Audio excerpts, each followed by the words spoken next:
Jadi Halo, teman-teman malam ya, Mas Riko. Ma- Ya, Halo? Halo? ya, Iya, kenalkan Mas Riko, saya Ike dari Jogja. Saya pengen ah, banget sebenarnya ketemu ke Surabaya ya, cuman masih ngatur jadwal. Iya, siap. siap. Iya, saya tuh baru ikut kelas yang paling dasar yang tempatnya Mas Riko. Yang pengen saya tanyakan Mas, saya kan mengalami peristiwa kayak looping ya, atau pola yang berulang. Mm, Iya, dan itu sudah berkali-kali. Jadi saya rasakan misalkan dulu di kerjaan kok saya khianatin orang gitu ya. Terus setelah itu mm, ada solusinya membaik. Terus datang lagi. Terus sampai sekarang sih yang saya rasain itu Mas. Nah itu terjadi juga di keluarga saya kalau saya ngelihat. Ya, nah, dan saya yang mau tanyain itu ada hubungannya dengan kayak karma gitu enggak ya Mas Riko? Terus cara mengatasinya itu bagaimana? Kalau oke, dengan ajarannya yang Mas Riko, karena saya memang tiap hari sampai buka-buka semua YouTube-nya Mas Riko tuh untuk cari jawabannya itu ya. siap. Makasih ya. Oke, sama-sama. Jadi konsep karma itu diadakan hanya sebatas untuk memposisikan kita sebagai pencipta dari realitas yang sedang terjadi. Oke? Tapi kebanyakan orang ketika dia terjun ke konsep karma, dia malah larut ke dalam rasa bersalah.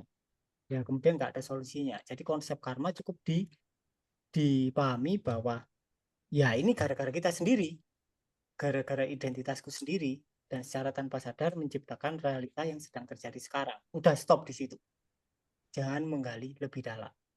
Kalau udah stop di situ, baru kalian enak mainnya.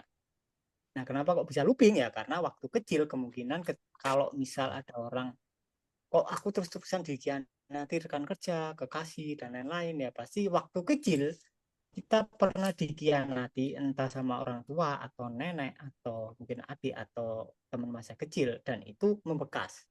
Walaupun kita nggak ingat, tapi rasanya masih ada. Nah itu Mbak Ike perlu nginget-nginget lah. Waktu kecil dulu mungkin pernah apa namanya dikhianati orang atau dikhianati orang tuanya. Karena biasanya pengalaman pertama itu yang membentuk identitas kita. Contoh lah, orang ketipu. Orang ketipu itu pasti pengalaman pertama ditipu sama orang tuanya. Pasti, nggak mungkin. Contoh, Om Hari kan Muslim kan, Om Hari Muslim. Otomatis ada galak gampil, ya nggak? ya, Angpau. Nah, eh, sama ibunya Om Hari gimana? Angpaunya. Sini titipin mama gitu kan. hmm, Tapi kemudian nggak balik, nggak dibalikin. Nah, di situ anak kecil merasa tertipu sama orang tuanya. Nah, itu samskarnya membekas sampai sekarang ya akhirnya kan harus diungkapkan sama semesta, dibucu biar hidup kalian lebih enjoy, lebih lancar kan samskarnya harus muncul ke permukaan untuk diproses kan. Nah, karena kalian tolak lagi ya akhirnya kalian ketipu terus, looping sama. Jadi apapun kasusnya pasti ya akarnya ya di identitas kalian masing-masing. Jadi kalau misal Om Hari bercermin nih, terus rambutnya berantakan, yang dibenerin kan rambutnya kan, bukan cerminnya. hmm. Sama. Jadi dunia sekitar atau kondisi yang sedang kita alami itu adalah cerminan dari diri kita sendiri. Jadi yang perlu disadari adalah si Hari, si Riko, si Joko, dan lain-lain. Itu. Kalau nyari akarnya itu lewat mana ya Mas Riko? Apa bisa lewat mirroring? Lewat mirroring bisa. Sama perlu coba mirroring. Jadi misalkan kita eh, membedakan nanti yang keluar itu pikiran atau benar itu akarnya atau hanya pikiran yang menipu itu gimana Mas Riko? Pikiran tidak pernah menipu. Oke? Okay? Pikiran selalu mengatakan kenyataan. Kalau kita berburuk sangka ke orang, bukan berarti tentang orangnya ya, tapi itu tentang kita. Oh, berarti aku tidak percayaan sama orang. Jadi bukan tentang orangnya. Jadi pikiran itu bukan tentang targetnya. Misal kita curiga ke orang, pikiran kita curiga nih. Itu tentang kita, berarti kita tidak percaya ke orang.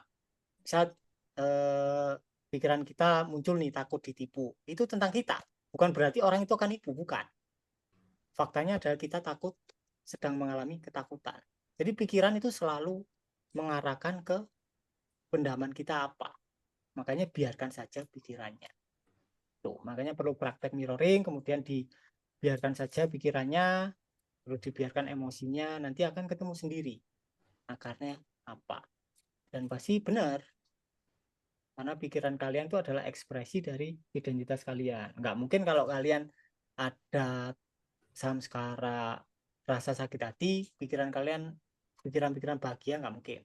Pasti di keseharian pikiran kalian tuh penuh kesedihan, kata-kata yang sedih, kata-kata yang sakit hati, takut disakiti, dan lain-lain.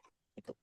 Jadi selaras. Isi pikiran akan selaras dengan pendaman emosi kalian masing-masing.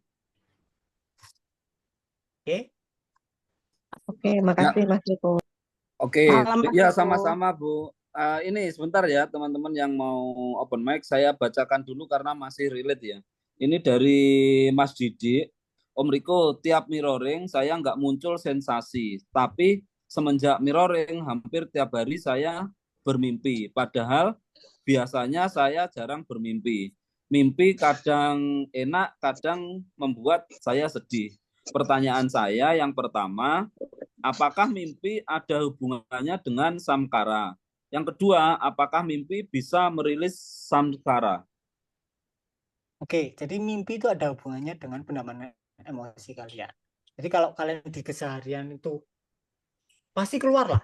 Kalau cowok itu keluarnya kebanyakan di setelah mirroring. Misal kalian mirroring malam nih, bisa jadi emosinya itu munculnya besok. Waktu kalian kerja atau waktu kalian nyetir, tiba-tiba sedih tanpa sebab, tiba-tiba marah tanpa sebab, ya udah dibiarkan. Tapi kebanyakan orang ketika emosinya muncul di luar mirroring, mereka nggak aware, mereka tidak membiarkan, kemudian dilawan balik. Nah, itu menyebabkan emosinya harus terilis melalui mimpi. Dan yang bisa dirilis melalui kapasitas mimpi itu minim. Oke? Mungkin cuma 5% dari pendaman total kalian. Dan itu tidak begitu efektif. Itu. Jadi kalau kalian memang sudah tidak ada pendaman emosi, kalian akan jarang mimpi.